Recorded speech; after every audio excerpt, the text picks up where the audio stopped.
भाई वापस सोने लगे थे जब भाभी ने फैसला कर लिया कि उन्हें खुद ही कुछ करना होगा। यही सोचकर भाभी भाई के पास चली गई।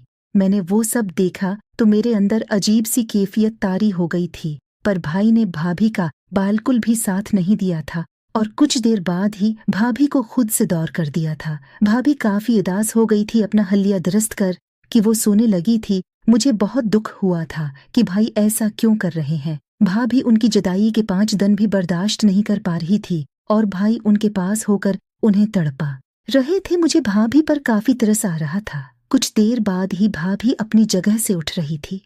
मुझे यही लगा था कि वो बाहर निकल रही हैं। मैं फौरन अपनी जगह से हट गया था। ये रात गुजरी और अगली सुबह भाई वापस चले गए थे। भाभी काफी उदास हो गई थी। ये रोज का मामला था, पर कोई भी नहीं समझता था कि भाभी इतनी उदास क्यों होती है। इस बार मैं सब कुछ समझ गया था कि भाई के अंदर ऐसा मसला है कि भाभी उदास हो जाती हैं।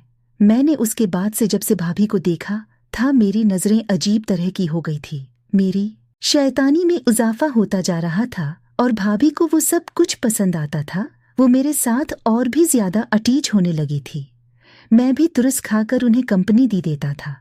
मेरा दिल करता था कि भाभी को खुश कर दूं और वो काम कर दूं जो भाई करने की हिम्मत नहीं रखते, लेकिन खुद को हमेशा रोक देता था कि ये काम बहुत मुश्किल होगा और न जाने भाभी मेरे बारे में क्या सोचेगी। पर दिल में जज्बात मचलने लगे थे। मैं यही सोचता था कि भाई भी भाभी के पास नहीं होते और वो अपने रूम में अकेली होती हैं। ये सोचकर एक रात मुझे से रहा न गया और मैं भाभी के पास चला गया। भाभी की हालत अजीब सी थी। शायद वो रोते रोते सो गई थी। मैंने उन्हें देखा तो करीब जाने लगा था, पर कुछ सोचकर वापस अपने रूम में आ गया। लेकिन अगले ही दिन भाभी ने मुझे पकड़ लिया था और कहने लगी कि मैं उनके रूम में क्या लेने आया था। मुझे काफी हैरानी हुई थी और मेरे पास कोई जवाब नहीं था। मैंने भाभी को कह दिया कि वो मुझे काफी उदास लगी हैं और मैं इस उदासी की वजह जानना चाहता हूँ। क्या पुता मैं उनकी मदद कर सकूं?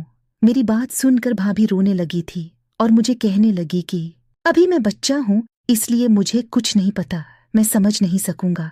मैंने उनकी बात सुनी तो काफी हैरान हुआ था और अंदर ही अंदर मुझे सारी समझ आ गई थी। मैंने सोच लिया था कि भाभी को दिखा दूंगा कि मैं बच्चा नहीं बल्कि काफी बड़ा हूँ। मुझे देखकर भाभी खुद ही मेरे पास आ जाएगी। बस अब मैं सही वक्त का इंतजार कर रहा था ताकि वो वक्त आए और मैं भाभी को बता सकूं।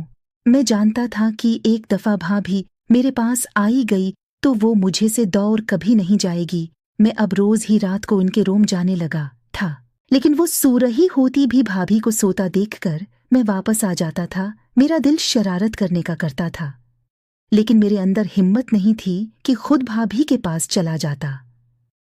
एक रात जैसे ही भाभी के रूम के अंदर दाखिल हुआ तो भाभी जाग रही थी और वो कुछ कर रही थी, जिसे देखकर मैं हैरान हो गया था कि ऐसी हरकत भी कर सकती है। मुझे काफी हैरानी हुई जब मैंने ये देखा कि भाभी मुझे आता देखकर नहीं रखी थी, मेरे सामने भी वो सब कर रही थी। मुझसे अब और बर्दाश्त नहीं हो रहा था। मैं भाभी के पास चला गया और उनके साथ मिल गया था। वो कहने लगी कि मेरे बस की बात नहीं है कि मैं उन्हें कुछ दे सकूं। मैंने भाभी से कहा कि एक दफा मुझे चांस देकर देखे, मैं अपने भाई की जगह उन्हें वो सब कुछ दूंगा जो वो चाहती हैं। भाभी ने मेरी बात सुनी तो वो मान गई थी और मैं ये सुनते ही वो करने लगा। मेरी पूरी कोशिश थी कि भाभी को मुतासिर कर सकूं ताकि मुझे कुछ फायदा भी हो।